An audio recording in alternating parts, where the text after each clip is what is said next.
Pledge allegiance to the flag of the United States of America.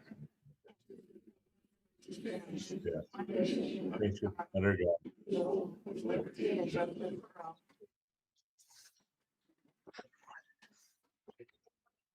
Good morning, everybody. I'd like to welcome you to the May 1st edition of the Umatilla County Board of Commissioners meeting.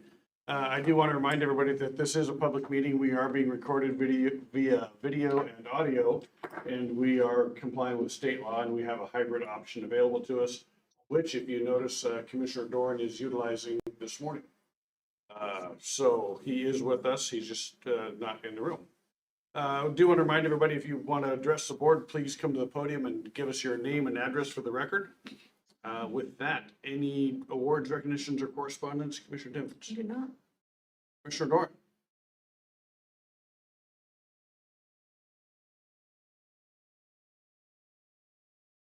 Great, thank you very much. Appreciate that.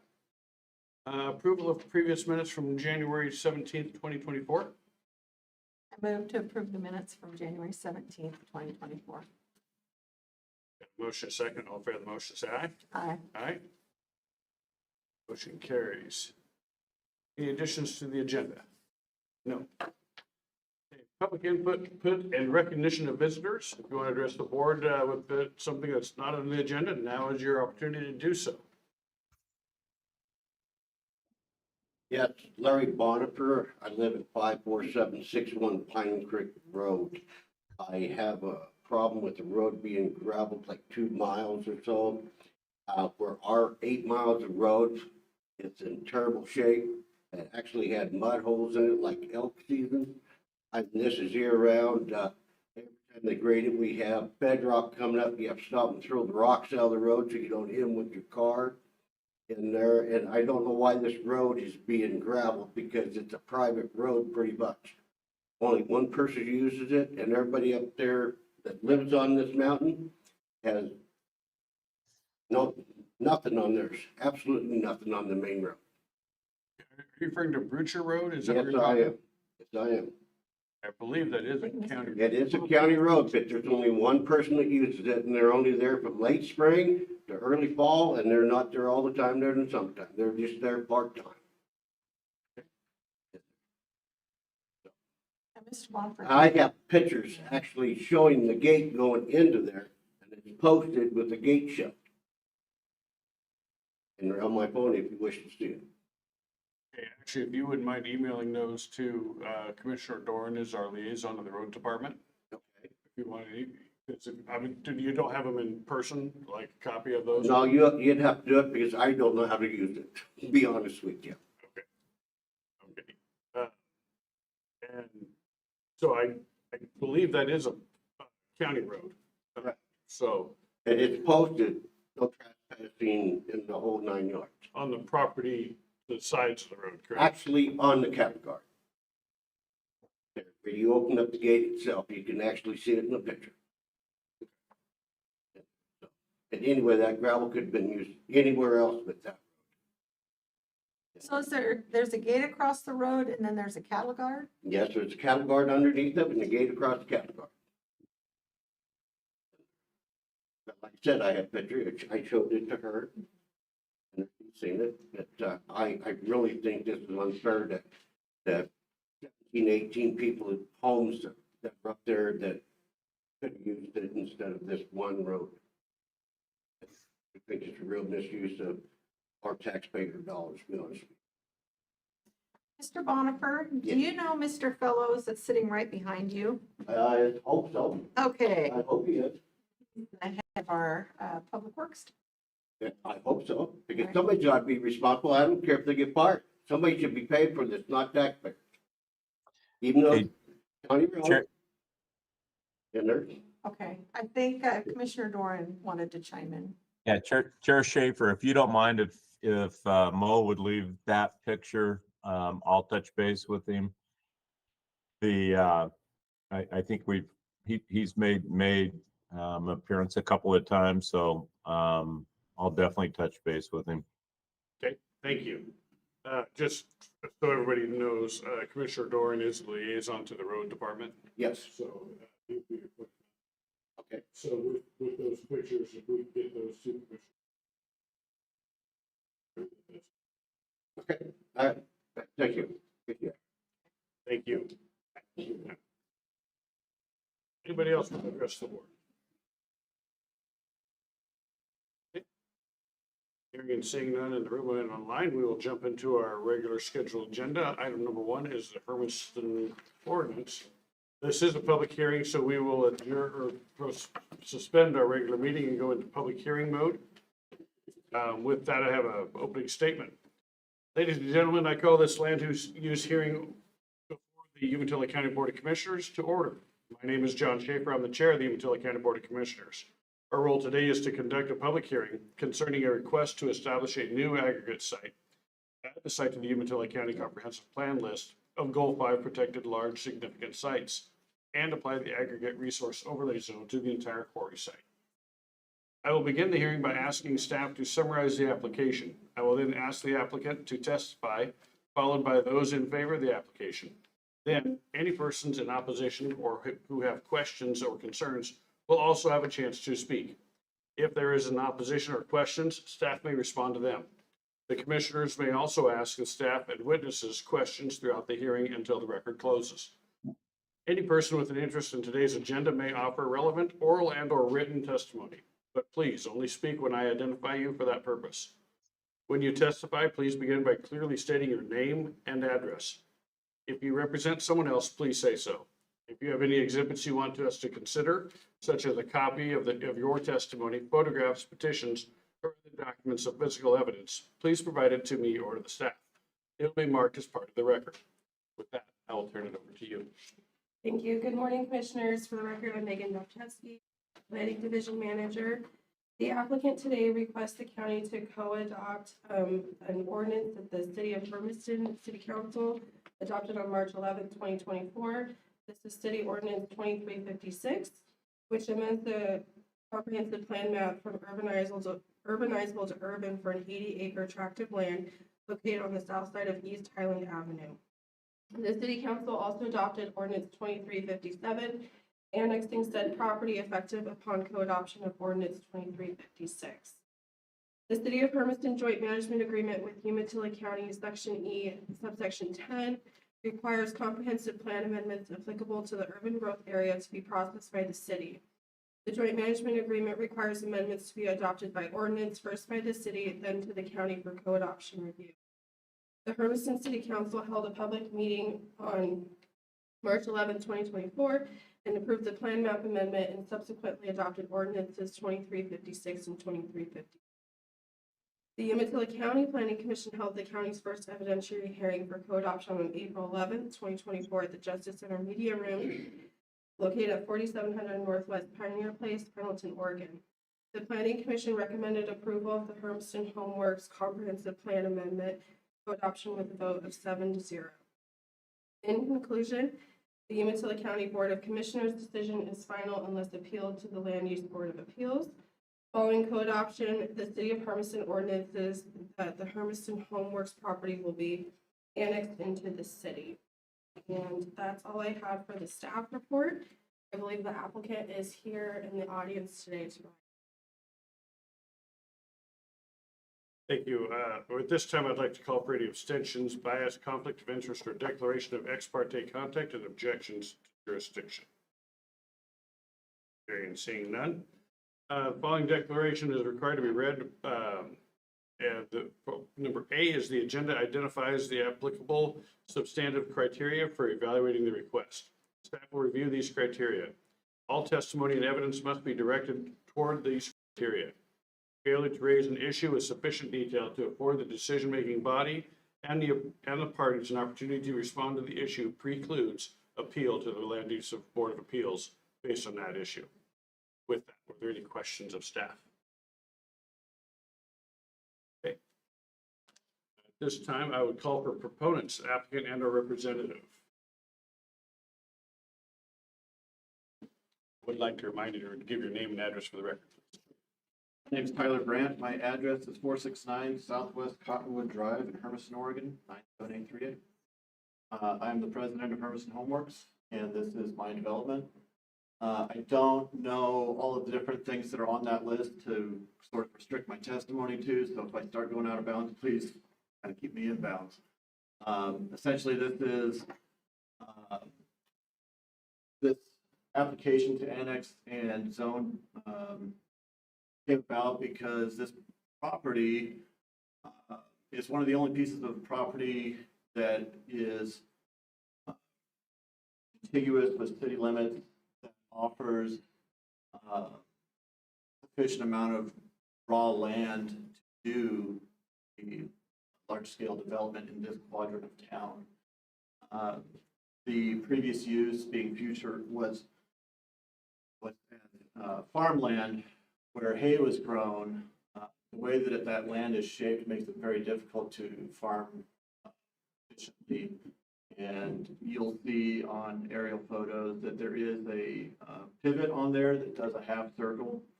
Other than that, it uses wheel lines and hand lines.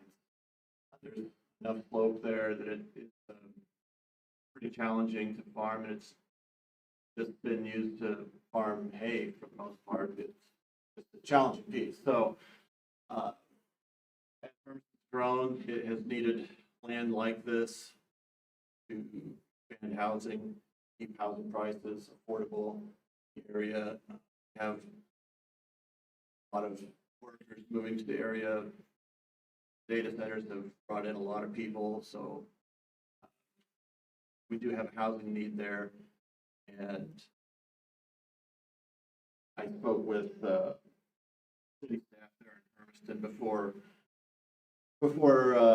buying this property, and because I'd identified this property was for sale, and I asked, what is your vision for this property? And so really, the way that we proposed this for rezoning and development is based on the city planning's vision for this property.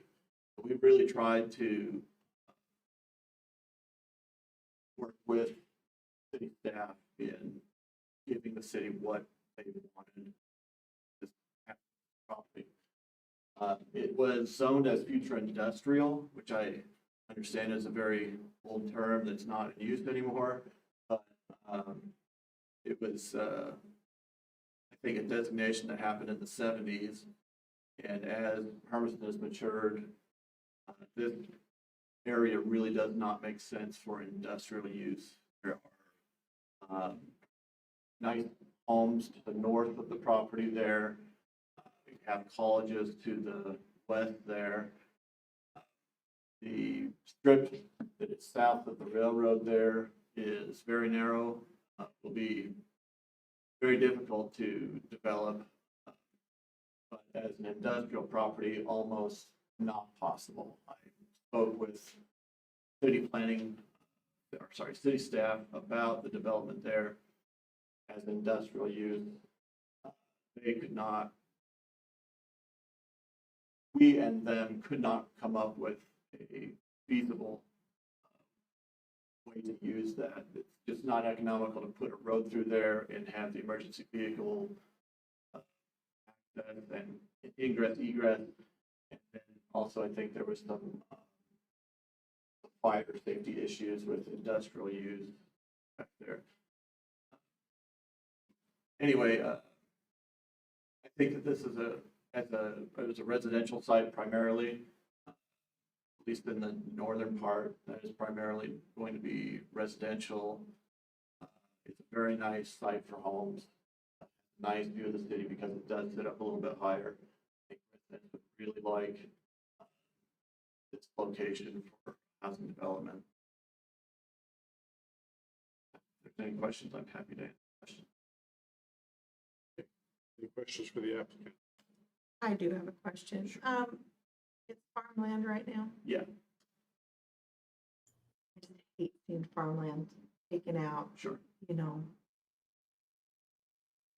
I would like to, if I may. Go ahead. So we do have a significant amount of water rights on this piece of property. It's like 68 acres of water rights. This property, like I was saying, it's very difficult to do anything other than grow hay.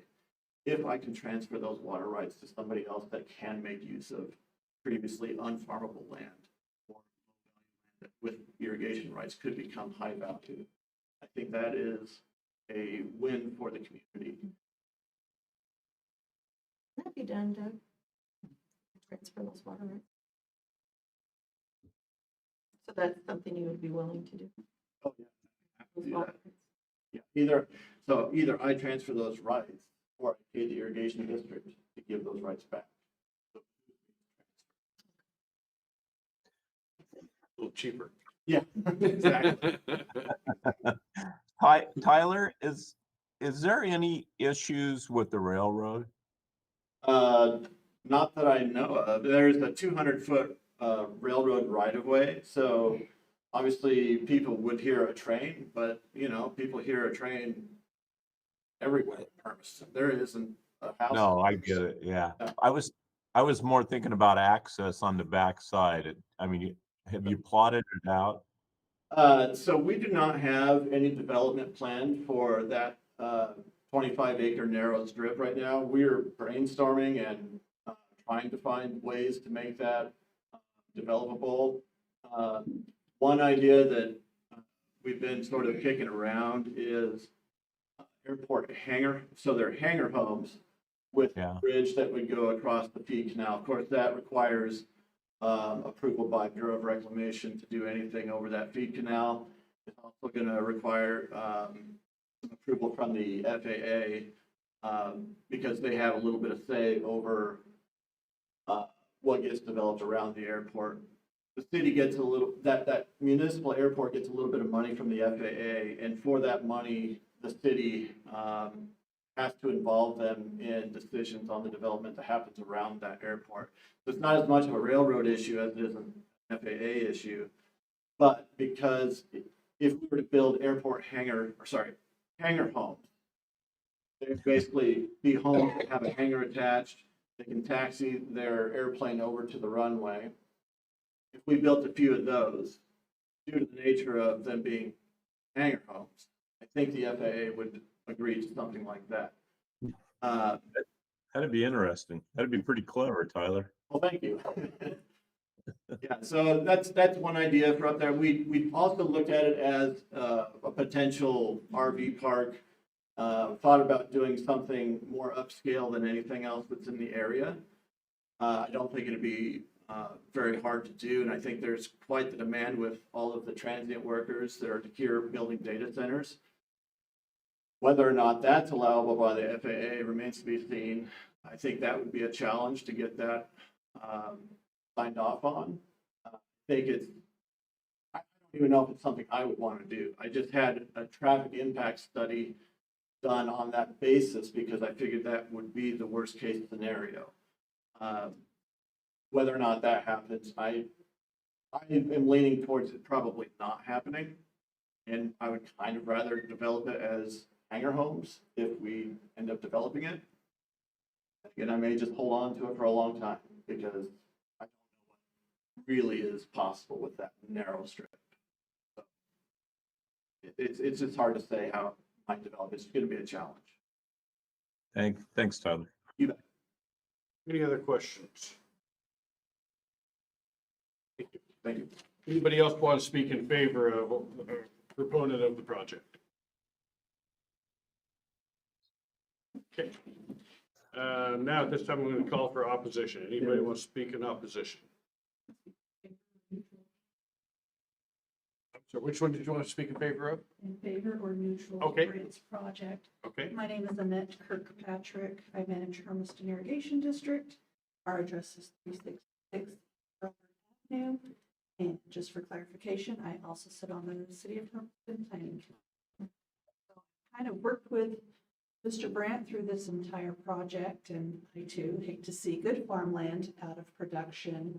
However, there are some issues with there being a little bit too much water up there. So in this case, it might be beneficial for this to turn into a development.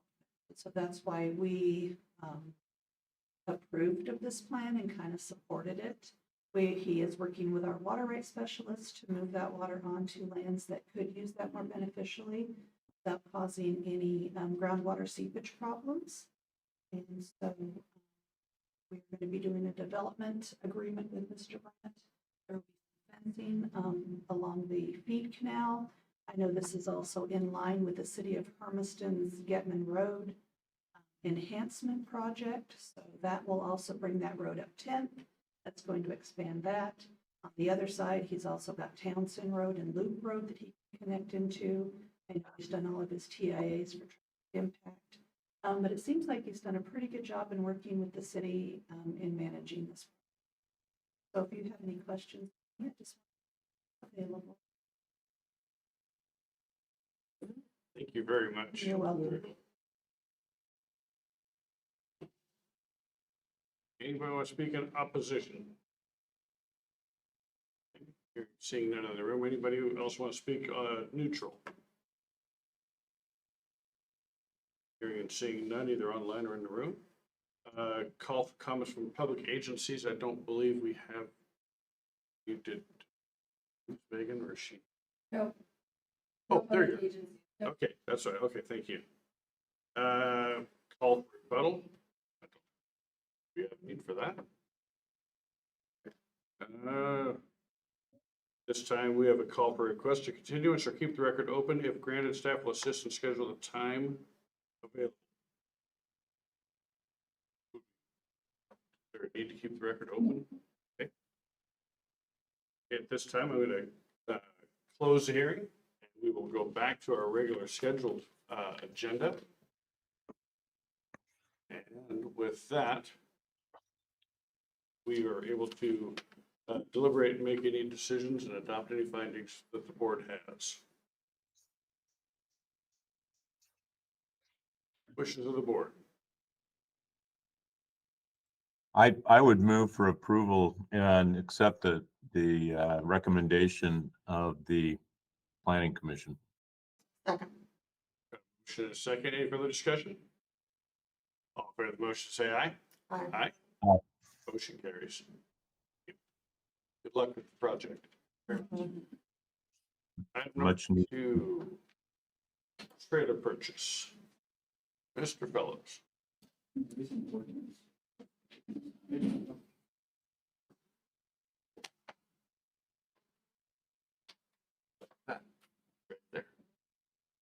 Good morning, Commissioners. Tom Fellows, Public Works Director. What the Public Works Department is brought for the board first thing is the purchase of 2 belly dump trailers, pump trailers that we pull behind our dump trucks. In the past, we've had 2 of these trailers. We had they were 1957 model years. We bought them used in, I think, 94, 95. So we pretty much used them up.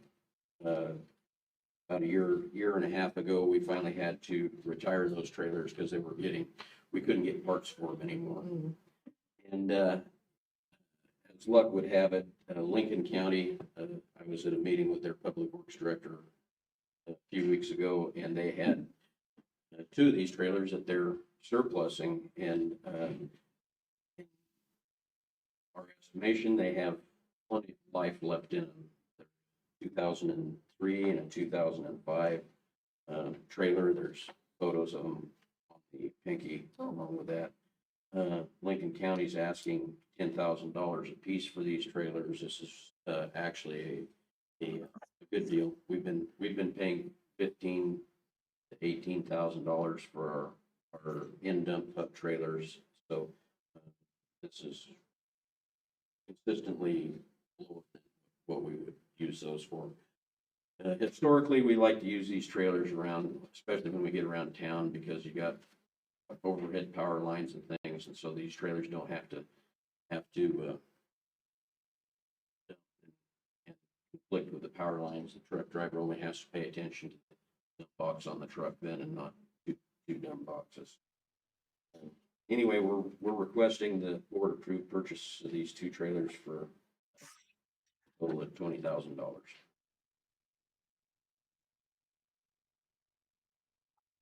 Questions for Mr. Fellows? I would move for approval. Comment. I appreciate how you're always getting a good deal. Pardon me? I appreciate how you're always getting a good deal. Oh. And I really do. We try hard. Yeah, no kidding. It shows. Yeah, it certainly does show. So I definitely second. We've got a motion and a second. All in favor of the motion, say aye. Aye. Aye. Motion carries. Item number 3, road signs. So, this item before the board, the East Umatilla Chemical Control District, which is over in the Freewater area, contacted us and requested the ability to put some signs up, informing people as they come into the chemical control area as to what what's going on, that they can't just spray any chemicals. Consistent with our sign policy,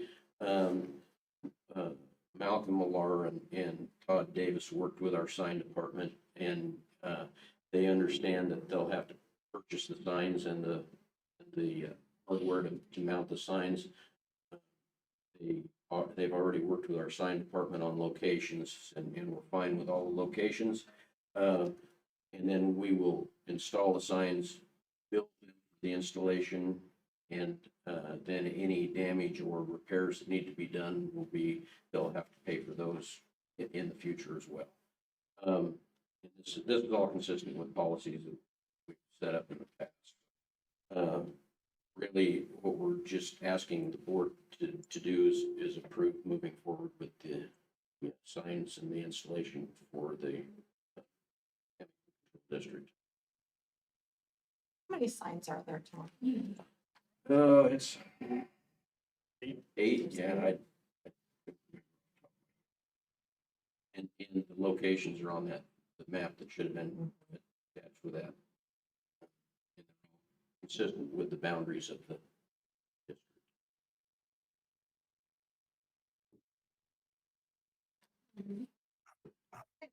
I move to adopt order number RD 2024-04. Second. Motion and a second. All in favor of the motion, say aye. Aye. Carries. You again. Yeah, the last thing I have before the board is the people on Ott Road between, down in Hermiston, between Pumpkin Center and Walls Road, have requested putting a oil mat surface on their road. The program that we've developed over the years is the property owners pay for the materials. The county does the all of the equipment and to prepare and lay down the materials, and then the following year the county will put down a third shot on top of that at the county's expense. So my understanding is all people have signed agreements that require that they wanted to have as part of their tax statement. No, it's never part of their tax statement. Oh, okay. There has been a check delivered for $27,000 worth. And then we also have signed contracts for additional amounts. Okay. And they'll just make annual payments on those that are billed by the finance department. Does it total up to 37,000? Yes. Okay. So we're just requesting the board's approval to move forward with this process. We do have the signed agreement with one of the residents down there that's basically heading up the programs. I would like to say thanks to Tom for his patience on this one. I met with these folks probably a little over a year ago. And sometimes in these situations, getting everybody rounded up at the same time is very tough. And this one even had a couple of different twists. So I would definitely like to say thank you to Tom for his patience and move forward. So I would make a motion to approve. Second. Got a motion and a second. Any further discussion? All in favor of the motion, say aye. Aye. Thank you, Commissioners. Thank you. Item number 5, Hermiston School District Health Center. morning, Commissioners. Alicia Lundgren, Deputy Director with Umatilla County Public Health. What I have before you today is in regards to a health center space that is located at Hermiston High School. Hermiston School District reached out to our department looking to operationalize this space again to provide services for. Tom, I'm just gonna give you a heads up, that microphone's picking up everything you're saying, so. Sorry about that. Please continue. Right. And so the district reached out to our department to explore reoperationalizing this space to provide services to youth. They are providing the funding for this project. We would be providing the staff and operational oversight. And so this item before you proposes entering into that partnership, as well as creating the 2 positions needed for a nurse practitioner office support. Both positions would be a 0.8 FTE that follows the adjusted school year schedule, similar to what we do for Pendleton sites, all that same employment model. We're gonna need 2 motions, correct, Doug?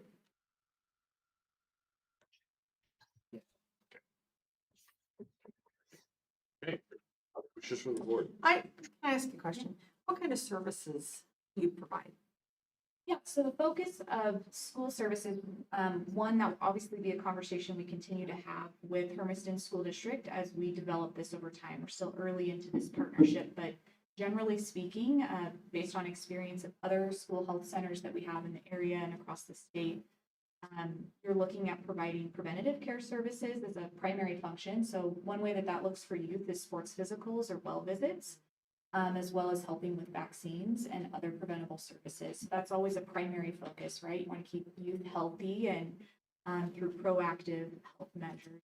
So that's always a primary focus, but it can also provide acute care services, meaning short duration health immediate needs that might be coming up. I wouldn't necessarily say it's fully an urgent care type setup, and it's also not fully a primary care setup, right? So there's limitations in the space and with the equipment that you have available. So there are certain kind of acute care needs that you address to help keep kids in school, but it's not at the full service necessarily that you would see it in urgent care. And we're not looking to dip into competition primary care offices in the area where we're managing chronic illness. So kind of that sweet spot in the middle where students might not otherwise get services, or it's simple things that we can help keep them in school and keep them learning. Sports physicals will be a big deal. Yeah. It's usually a busy one, and it's usually something that can be appreciated from other healthcare offices if they're not being bombarded with those all at once too. We definitely know our healthcare community is very busy, And usually when it's time for a sports physical, it's the last minute. Oh my gosh, I Can need to be. get this done before I can practice. So it can be. Any other questions? I move to approve the partnership with Hermiston School District for the staff and operations of health center services contingent upon final executed MOU and BAA. That motion is second. Any further discussion? All in favor of the motion, say aye. Aye. Motion carries. I approve the creation of a, yes, I move, sorry. I move to approve the creation of a 0.8 FTE nurse practitioner and a 0.8 FTE office assistant 2 position contingent upon final executed MOU and BAA. Got a motion and second. Any further discussion of the motion? I do have a question. Are you going to have a tough time finding people to fill these positions? The nurse practitioner position in particular can be difficult to fill. We have had success with it in the past, this 0.8 position, at least in the past with our Pendleton spot that this position will look very similar to.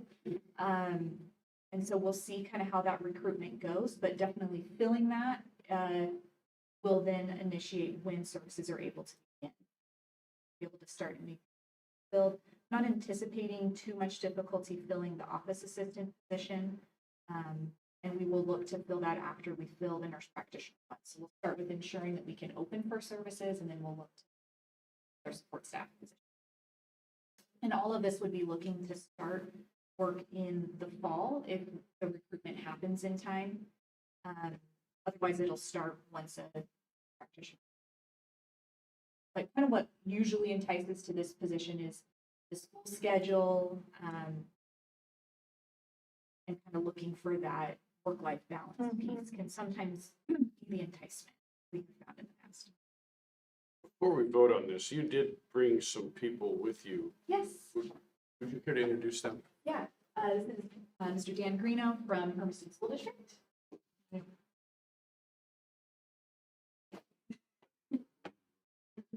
He's been working with us on the request to restart these. And this is something you're very much in favor of, I'm assuming. So, Yes, so Dan Green, I'm the Director of Student Services in the Hermiston School District. And we did reach out and wanted to partner on this process. We have the facility at the high school already and want to make that available for exactly what Alicia was talking about, for that care for students and to be able to get them seen in a timely manner. Yep. thank you again, by the way. And you. What made you decide to reach out? Was it just tough getting students in? Well, Or- a couple of different things. It's sat empty now for a couple of years. And it's been a goal that we've been working towards, trying to get that space filled with a provider. We even went so far as to look into whether we could staff it and hire somebody ourselves. But insurance purposes and because we're a school district, we're really not in the business of providing medical care. And so I've worked with Alicia in the past with my work here in Pendleton at the high school and getting the health center working here. And so reached out, and he was great to work with in terms of trying to get this set up. So Thank you. thank you. We do have a motion, a second. All in favor of the motion, say aye. Aye. Aye. Motion carries. Thank you.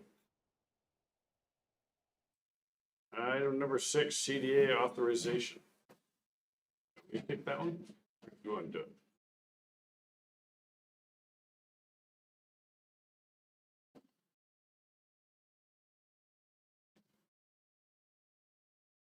This matter before the board is to get authorization on how the board would like to proceed to address an action taken by the board of the Columbia Development Authority.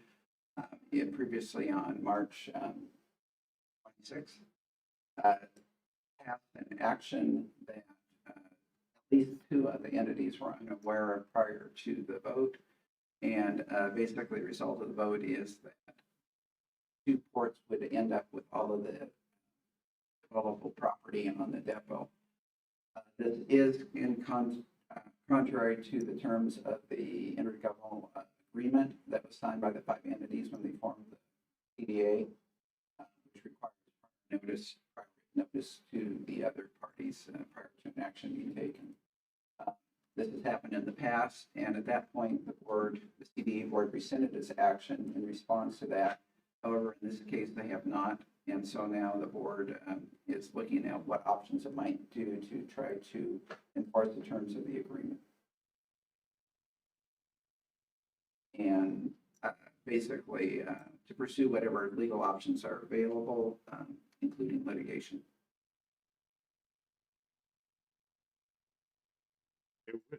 I'm going to make a motion, and then if it's seconded, we can discuss it. But I'm going to take privilege and move that we discuss the matter and direct staff to take available legal action to secure our position with the CDA. Second. Okay, we've got a motion and a second. Is there any further discussion on this? My only comments are to me, it's disappointing that we're having to take this action. It's not what the CDA was built on. It's not the foundation that was brought to you. And I do this very, very reserved, but very strongly in favor of the motion. I couldn't agree more. Okay. With that, all in favor of the motion, say aye. I have one Oh, comment. So, Yeah, legal action. So what are we looking at? I guess first off, we had tried to enforce the terms of the agreement and what it requires, and a part of that, we could move for an injunction to prevent the CDA from acting on the motion that it. okay, with that, all in favor of the motion, say aye. Aye. Hi. Chair Schaefer, I mentioned it earlier, but I think I got to jump off now, and then I'll see you guys later for the next meeting, but I need to jump off. Thank you very much for joining us, Commissioner. Thank you. Okay, with that, item number 7, which is crime property. This action is based on an ordinance that the board adopted some time ago. It's a prime property ordinance. And what it allows to do is to have property that consistently has criminal activity on it or around it to be declared a nuisance and then take whatever actions necessary to abate that nuisance. One course of action would actually prevent any use of the property.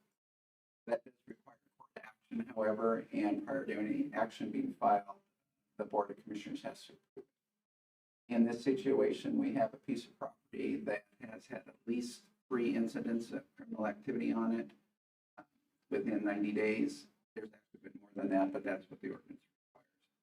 And so what's before the board is to authorize county council to proceed with filing an action in to have the property declared a nuisance. With that, I would move that we authorize action under a crime property ordinance to be filed in court by county council and to pursue relief as provided by the ordinance. I'll second, but I have a couple questions. Go ahead. Can I ask these questions? Where's the property at? Yes, you can. I cannot recall the location. Oh, I just wanted to know what town. It's at out of Hermiston. Oh, it's out of Hermiston. Okay. And can I ask what the criminal activity is? There have been multiple incidences, primarily misconduct, disorderly conduct. Resisting arrest, I think, was one of them. In conjunction with disorderly conduct, I think it's been four times. We've got a motion and a second. All in favor of the motion, say aye. Aye. Aye. Motion carries.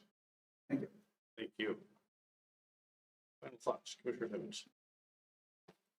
No, well, yes, I do. Went to a junior show board meeting last night, the last one before the junior show, and something we've all, I think, been involved in for many years. And I walked in and I still got a volunteer piece in that, but new faces there, young people, but you know, it just brought back a lot of good memories and people that are working hard. You know, there's a lot of volunteers that put together these fairs or these youth shows.